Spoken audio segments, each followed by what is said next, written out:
igreja, com a paz do Senhor, amém?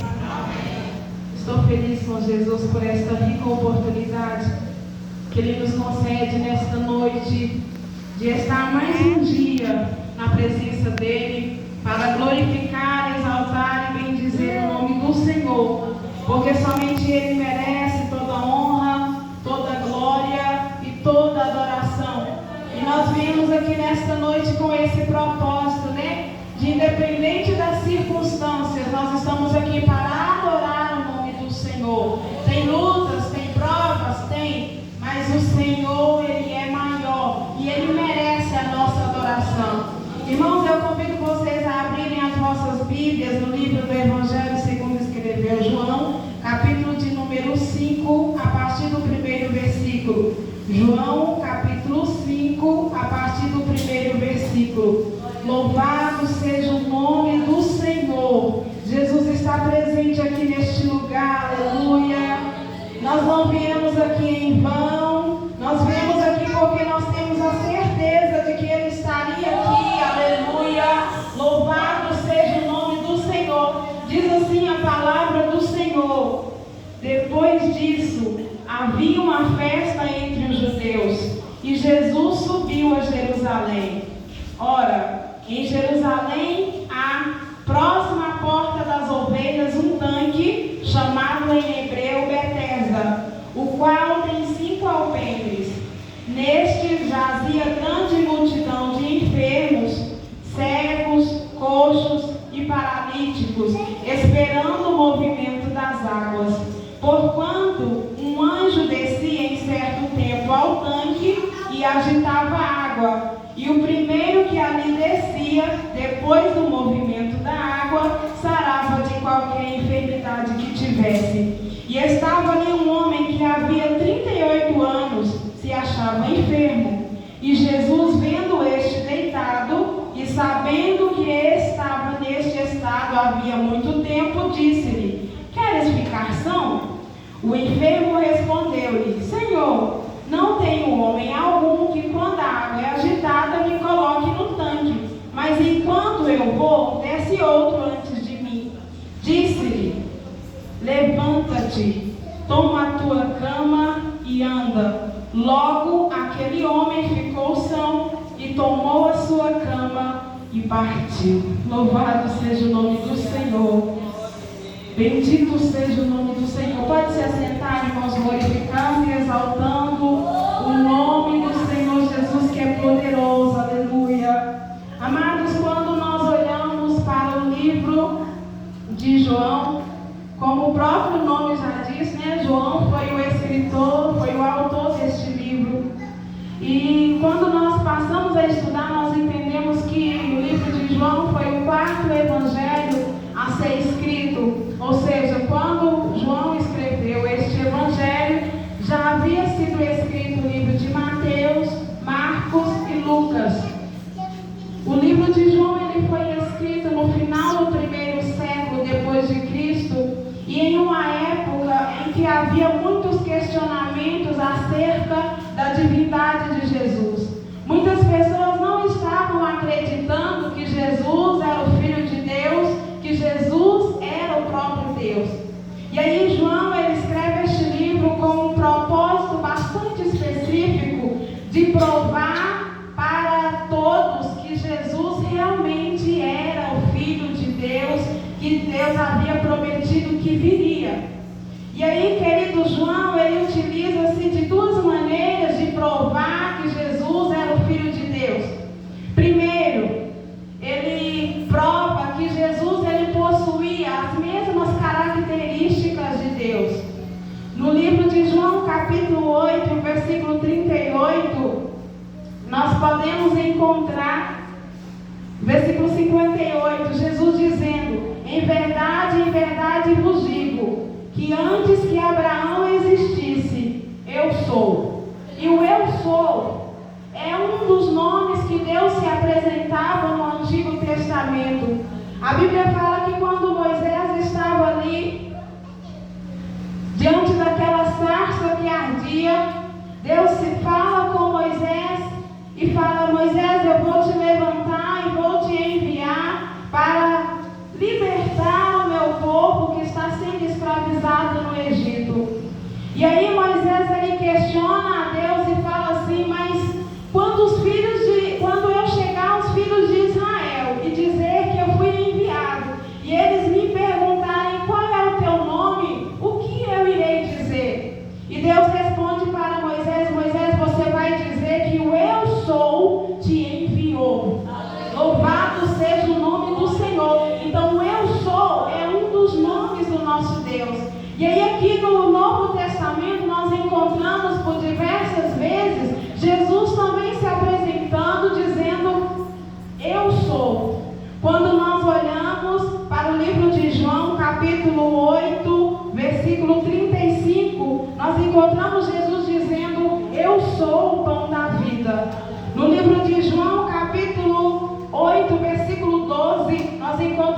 Jesus diz: eu sou a porta. Glória a Deus.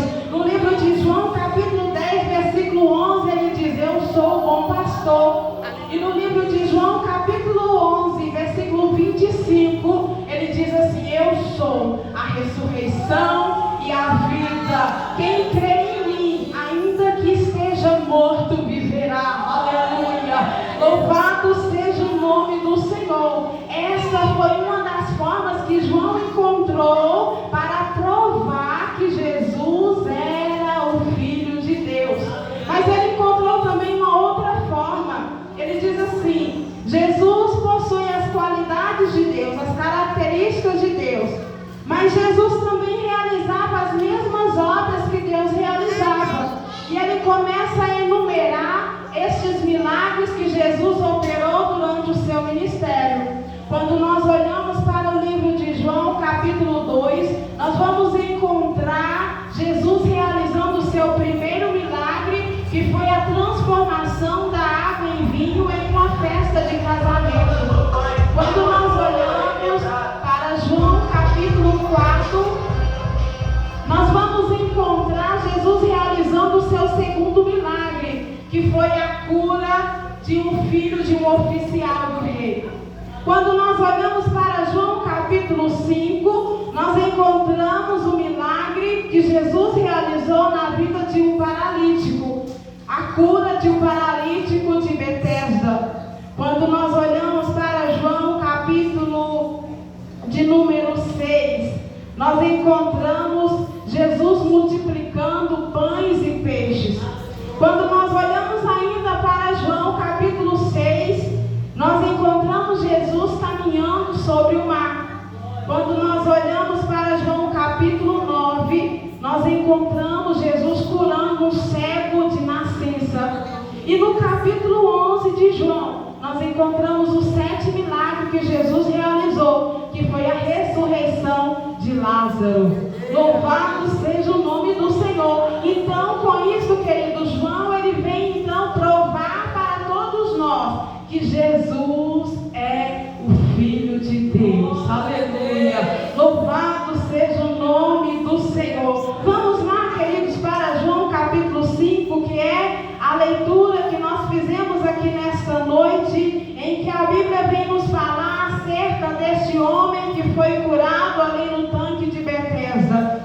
No versículo 1 nós entendemos que disse assim: depois disso havia uma festa entre os judeus. Depois disso o que? Se nós olharmos no capítulo 4, nós entendemos que Jesus realizou ali o segundo milagre, que foi a cura do filho do oficial. E depois que Jesus então, ele sai da Judeia para a Galileia, ele vai em direção a Jerusalém, porque a Bíblia está dizendo para nós que estava acontecendo uma festa entre os judeus. E era de costume dos judeus, quando tinha alguma festa, os judeus saíam de lugares distantes para participarem das festas. E existem pelo menos 3 festas principais em Israel que os judeus eles são obrigados a participar: festa da Páscoa, festa do Pentecoste e festa dos Tabernáculos.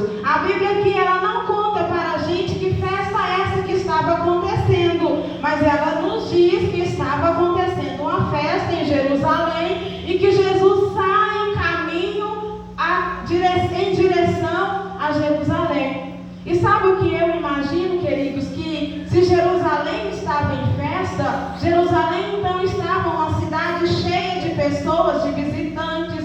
Jerusalém estava lotada de pessoas.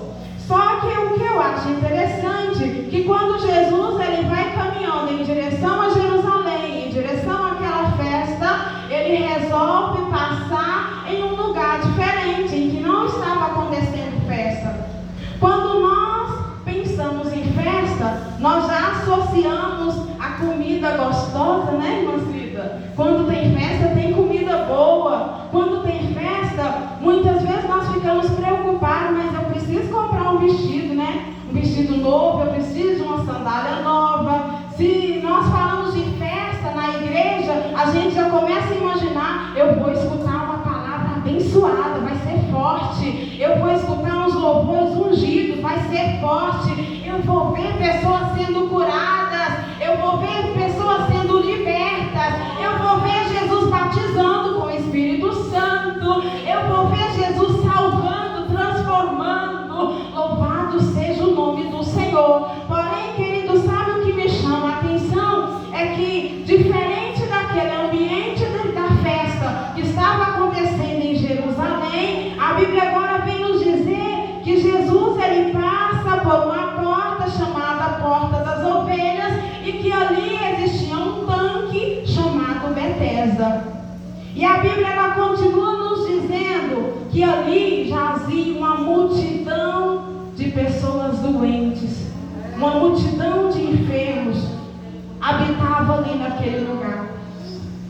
Se nós procurarmos o significado da palavra Betesda, nós vamos entender que Betesda significa casa de misericórdia.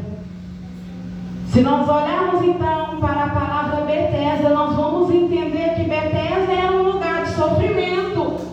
Betesda era um lugar de aflição, porque a Bíblia está dizendo para nós que ali tinha pessoas cegas, pessoas coxos, pessoas paralíticas. Ali tinha pessoas que a medicina havia desenganado. Ali tinha pessoas que estavam abandonadas por seus familiares, por seus amigos. Ali tinha pessoas que a sociedade não dava nada por eles. A Bíblia diz que eles estavam ali e que eles aguardavam por um milagre. Não sei se era crença ou se era realidade, mas a Bíblia vem nos dizer que um anjo descia ali de tempos em tempos e movimentava as águas. E o primeiro que descia ali era curado de qualquer enfermidade que tivesse. Aleluia. Aí eu pergunto para você, querido, por que Jesus resolveu passar ali nesse lugar que era um cenário totalmente diferente do cenário para onde ele estava indo? Por que Jesus resolve passar num lugar que tinham pessoas abandonadas, num lugar que tinham pessoas desprezadas pela sociedade? Por que Jesus decide entrar num lugar que não tinha ninguém de nome, não tinha ninguém famoso? Ali tinha pessoas doentes, doenças físicas, doenças emocionais. Ali tinha pessoas que, quem sabe, estavam com doenças também espirituais, porque eles estavam ali esperando por um milagre. Mas a Bíblia diz que Jesus passa por ali. E eu fico até imaginar, querido, Jesus entrando ali naquele lugar e muitas pessoas olhando para ele e dizendo assim: ei, quem será esse homem? Ele é diferente, olha como ele anda, olha como ele fala, ele é diferente.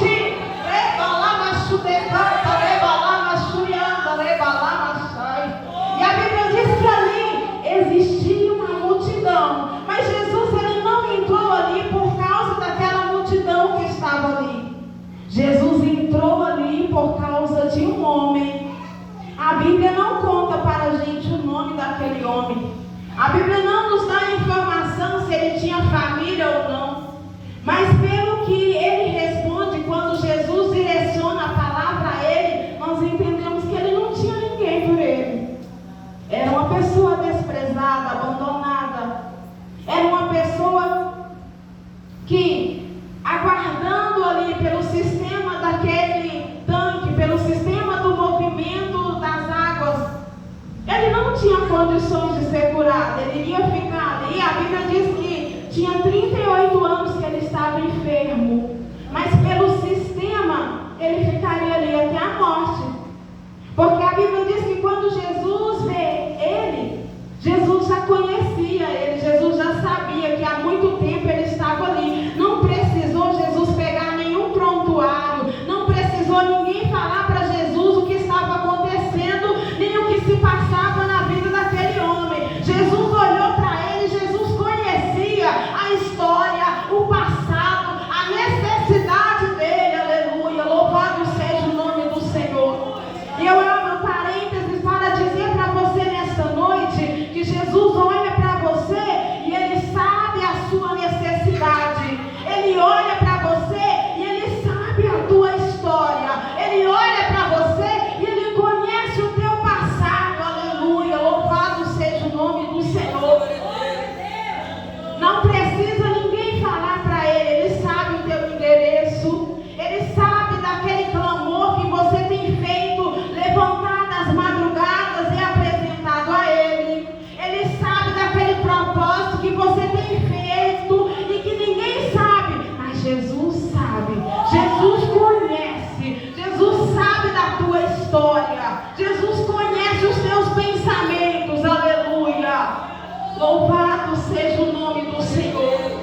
Bíblia, querida, ela vem nos dizer que Jesus pergunta para aquele homem: você quer ficar curado?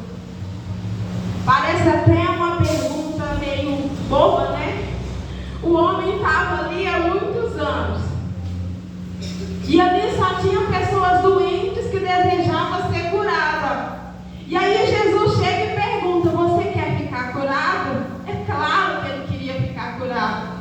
É claro que ele queria receber um milagre. É claro que ele queria ser liberto daquela enfermidade. Só que muitas vezes, querido, Jesus, ele nos pergunta porque ele quer ouvir aquilo que nós estamos sentindo. Ele quer que nós falamos para ele qual é a nossa prioridade. Ele quer que nós falamos para ele aquilo que nós mais desejamos. Porque Jesus sabia, Jesus conhecia aquele homem e Jesus sabia que ele necessitava da cura. Só que quando Jesus faz essa pergunta para ele, ele se embola todo e ele responde: Senhor, não tem ninguém. Senhor, não tem homem algum que quando a água é agitada me coloque no tanque, mas enquanto eu vou, desce outro antes de mim. Ou seja, ele estava falando com Jesus, porém ele não sabia que era Jesus que estava ali. Muitas vezes nós estamos diante do nosso milagre, mas nós não sabemos que é o nosso milagre. Muitas vezes nós perdemos a bênção porque Jesus está no nosso meio, está falando conosco, está perguntando para nós: filho, o que você quer que eu faça para você? Você quer ser curado? Você quer o teu milagre? E nós estamos talvez desatentos e não entendemos o que Jesus está falando, ou então nós preocupamos em talvez com outras coisas e não respondemos para Jesus de forma objetiva e clara. Assim como este paralítico, ele fala: Senhor, não tem ninguém que me lance no tanque quando a água é agitada. O dono do milagre estava diante do paralítico e o paralítico estava esperando o anjo descer. O dono do milagre estava diante do paralítico e o paralítico estava esperando o movimento das águas. Ele não sabia que Jesus era o milagre. Sabe o que eu entendo, querido, nesta noite? Que aquele homem, ele olha para as dificuldades, ele não olha para o dono do milagre, ele não olha para Jesus, que era o suficiente para resolver todos os problemas, mas ele está preso ao seu passado, ele está preso às suas decepções, ele está preso às suas frustrações. Ele fala: Senhor, não tem ninguém para me ajudar. E eu até tentei, eu até tento descer, mas quando eu vou, alguém desce primeiro. Que situação difícil, né? Humanamente falando, irmão, era impossível aquele homem ser curado. Era impossível ele sair dali, daquele lugar, porque a Bíblia diz que ele era paralítico e jazia em uma cama. Então, possivelmente, quando a água era agitada, ele saía talvez rastejando entre o povo para conseguir chegar no tanque. Mas não dava tempo, porque ali tinha uma multidão que queria a mesma coisa. Ali tinha uma multidão que estava com o mesmo propósito, que era de receber o seu milagre. O que você veio fazer aqui nesta noite? Você também tem um milagre que você está aguardando? Glória a Deus! Talvez não tenha 38 anos, mas quem sabe já tem dias que você está orando e esperando por um milagre. Talvez não tenha 38 anos, mas talvez já tem meses que você está orando e clamando por um milagre.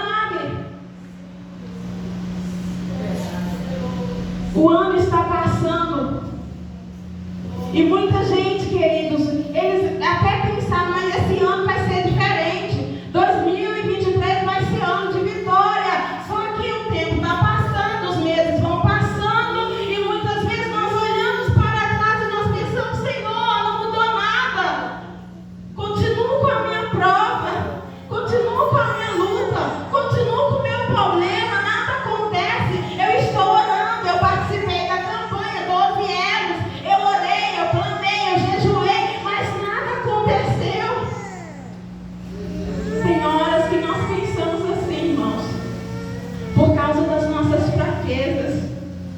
por causa das nossas falhas. Nós pensamos que nós estamos clamando, clamando, clamando, e que as nossas orações não estão passando do teto.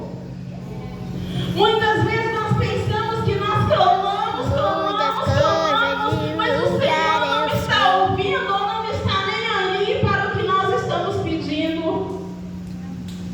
Mas eu quero dizer para você nessa noite que Deus tem a hora de trabalhar, e quando Ele decide, Ele vai até onde você está. Aleluia! Porque Ele te conhece pelo teu nome, Ele sabe o teu endereço, sabe onde você mora, sabe onde você está. Quando Ele decide te abençoar, Ele vai até você. Aleluia! Oh, aleluia! Glorificado seja o nome do Senhor.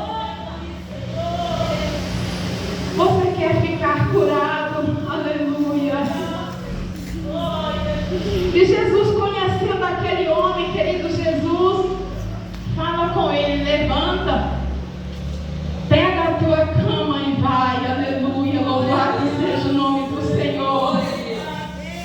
É a palavra de Deus para a sua vida nessa noite. Levanta, não fica prostrado diante dessa dificuldade.